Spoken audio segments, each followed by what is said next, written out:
Hello and welcome to this video tutorial for the TouchIT Y series, and in this session we're going to look at the built-in stopwatch and countdown timers that come with the onboard Android system.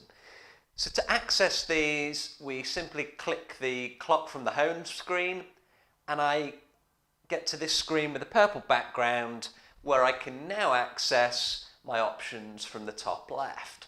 And if I first go to the stopwatch, simply by tapping start, stop and reset here, I can use the onboard Android to give me that stopwatch feature.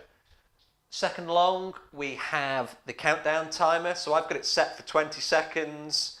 Tap and you can see it counts down.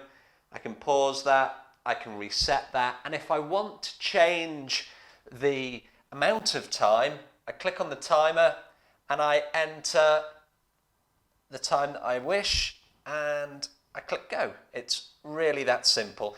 And if I want to give it a name, I can also tap on the label there and input a name for my countdown. So it's built in to the Android operating system. I've got that stopwatch and I've got that countdown timer, and both of those are accessible from the home screen. Hope you've enjoyed this tutorial. Thanks for watching.